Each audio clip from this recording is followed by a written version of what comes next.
Hi guys, this is my vlog. So this is my first time for making vlog. By the way, I'm Antenor Belisario. I school in South Philippines Adventist College.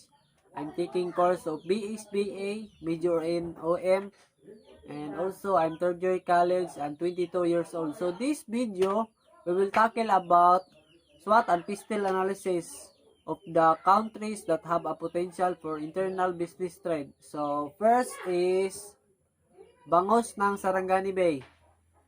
The bangos ng Sarangani Bay has been fourth, its fresh and high quality and one of the prime bangos you can buy from the grocery store. Also, the bangos ng Sarangani exported to the other country because of the good quality of their bangos, and they have own style of their bangos to sell the grocery and exporting it like tinapang bangos, boneless bangos, etc. The Philippines is one of the top bangos producers in the world. Also, the Indonesia and Taiwan, the Philippines has been exported bangos to the other country like the United States, England, Canada, and Japan. The main customers market, however, where there are large Filipino communities in the Philippines, bangos can be raised anywhere. The top producing province are Bulacan, Pangasinan, Capiz Iloilo, and Negros Occidental. SWOT analysis of bangos ng Sarangani Bay.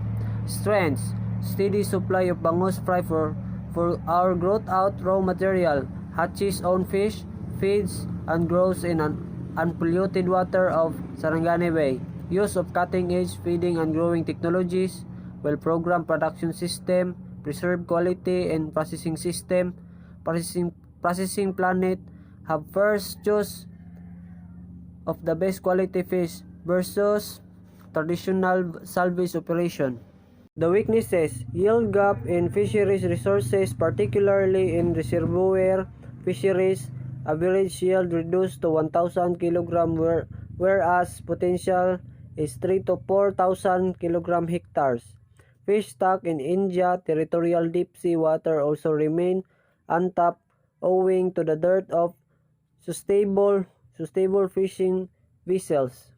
Threats: the marine fish catch is stagnating due to uncontrolled fishing and over-exploitation of coastal resources. Climate change and other factors are leading to decrease in marine fish catches, and the climate change is also having impact on inland fisheries. The India retail departmental stores is already having ready-to-eat imported processed fishery production such as cane, tuna, salmon, etc. India is not geared to meet the international competition. There is increased threats from such products flooding the India markets. Opportunities: the potential yield of India exclusive economics zone (EEZ) has been revalidated as 4.41 million tons. Fisheries and aquaculture provide for diversification as well as value addition in farming practices. Due to value addition, farmers and fishermen across the country will receive remunerative prices for their produce. In case of aquaculture, scope exists for bringing more fish species with a focus on food fish, ornamental species, and those with potential for sports and tourism. So, the PISTEL analysis. Date established 1997. Alson's Aquaculture Corporation in the largest breeder, processor and exporter and premium branded bangus, milkfish production under the Sarangani Bay trademark.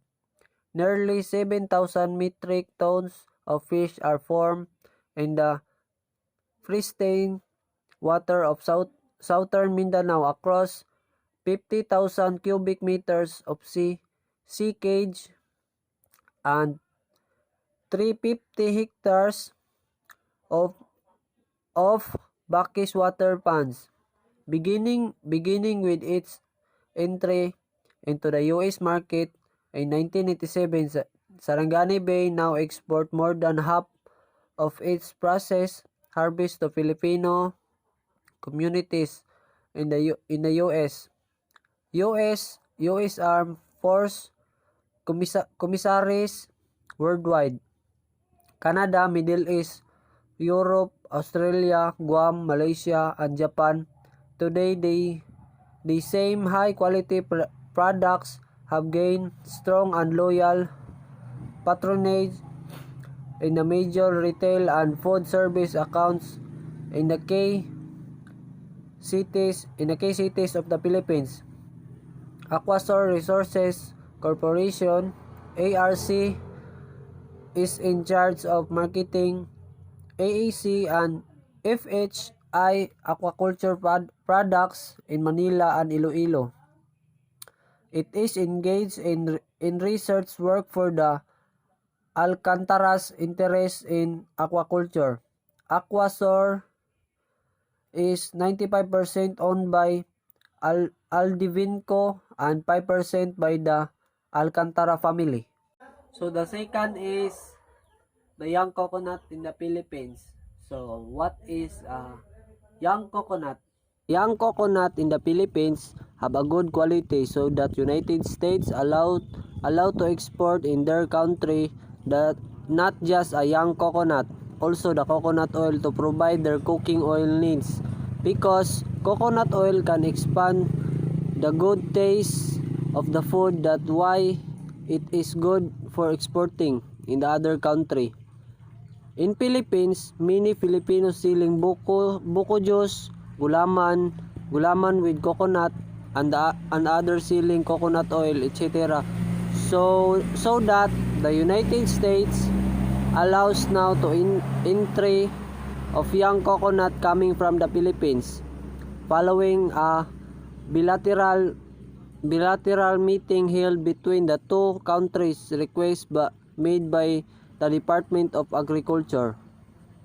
The SWOT analysis of young coconut: strength, available input materials, low production of cost, technological and marketing knowledge, strong distribution channel. Weaknesses: it easy to copy the idea of others. Taste differ from the natural green coconut water. Green coconut water cannot be preserved for longer period. Threats: high competition in future by copying the idea.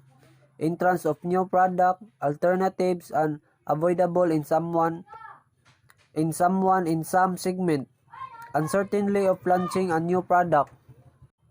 Opportunities: monopoly market, large market, high demand, might have a chance to get subsidies by government to export. The pistil analysis of young coconut. The Philippines had already shipped its first batch of young coconut export to the United States and China. So let's continue. Economic: global business opportunities, increase of poverty, export products used in cooking and as a substitute for cow's milk. Social: may stabilize blood sugar, may improve immunity, may benefit your brain, etc.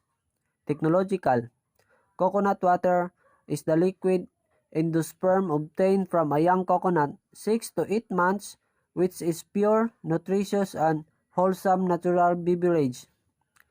The sterile water, which is approximately 200 to 75 ml, is enclosed with a hard shell and a well-lined layer. 8 to 10 mm of coconut meat. Legal: Republic Act Number 10593 and Act amending certain section of Republic Act Number 8048 entitled An Act Providing for the Regulation of the Cutting of Coconut Trees is replenishment, providing penalties therefore and for other purposes. Environmental: impact of coconut oils is very low. Growing coconut doesn't require pesticides or herbicides, and coconut are harvested by hand instead of by giant tractor. So far so good. Today I am going to make a new video, so please sapakaratara kabat